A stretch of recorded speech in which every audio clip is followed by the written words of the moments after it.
بسم اللہ الرحمن الرحیم۔ السلام علیکم اسٹوڈنٹس، آج ہم ایک اور امپورٹنٹ ٹاپک ڈسکس کرنے جا رہے ہیں، auto encoders.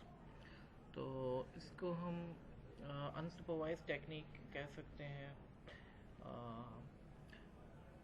Based on artificial neural network, اور اس کا بنیادی مقصد یہ ہوتا ہے کہ کوئی بھی امیج دیں آپ تو وہ اس کو انکوڈ کر کے ایک اس کی ایفیشینٹ ریپرزنٹیشن فائنڈ کر سکے جو کہ کمپریسڈ ہو،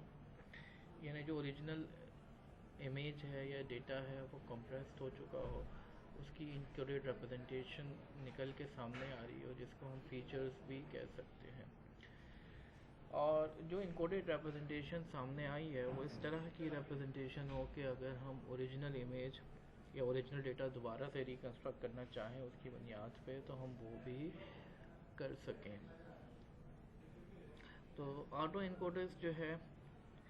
ہم یہ بھی کہہ سکتے ہیں کہ وہ فیچر ایکسٹریکشن کرتا ہے، ایک ریڈیوسڈ ریپرزنٹیشن فائنڈ کرتا ہے ڈیٹا کی، اور اگنور کرتا ہے ڈیٹا کے اندر جو نوائز ہے۔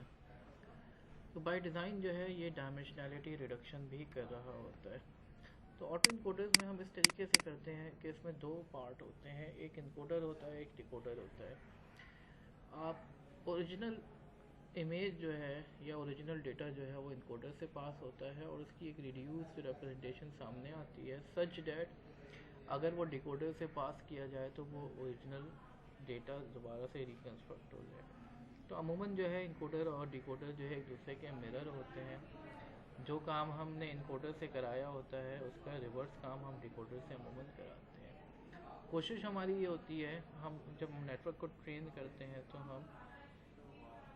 انکوڈر اور ڈیکوڈر کو ایک ساتھ رکھتے ہیں، اور ہماری کوشش یہ ہوتی ہے کہ جو ہم جو ہے امیج دے رہے ہیں یا ڈیٹا دے رہے ہیں وہی ہمارے پاس وائی بھی ہوتا ہے، ایکس اور وائی سیم ہوتے ہیں، سچ دیٹ جب نیٹ ورک لرن کر رہا ہوتا ہے تو پہلے جو ہے وہ ان پٹ ڈیٹا کو جو ہے ایک ریڈیوس فارم میں لے کر آ رہا ہوتا ہے، اور ریڈیوس ڈیٹا کو پھر جو ہے اوریجنل فارم میں لے کر آ رہا ہوتا ہے۔ تو اگر ایکس اور وائی قریب قریب ہوں، یعنی ڈیکوڈر جو ہے جب وہ ریکنسٹرکٹ کرے تو وہ اوریجنل امیج کو یا اوریجنل ڈیٹا کو ایٹ بیسٹ ریکنسٹرکٹ کر سکے۔ اگر وہ اس میں قابل ہو جاتا ہے، یہ کام کر پاتا ہے، تو ہم کہتے ہیں نیٹ ورک سکسیسفلی ٹرین ہو گیا،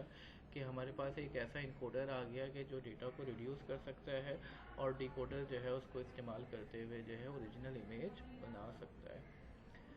یا اوریجنل ڈیٹا بنا سکتا ہے۔ تو انکوڈر اس طریقے کا ہو کہ وہ ریڈیوس کر سکے، اور اس طریقے سے اتنے اچھے طریقے سے ریڈیوس کر سکے کہ انفارمیشن لاس نہ ہو، کہ اگر ہم کسی ڈیکوڈر کو پاس کریں تو وہ اس کو ڈی کنسٹرکٹ کر سکے۔ تو یہ بنیادی کانسیپٹ ہے آٹو انکوڈر کا۔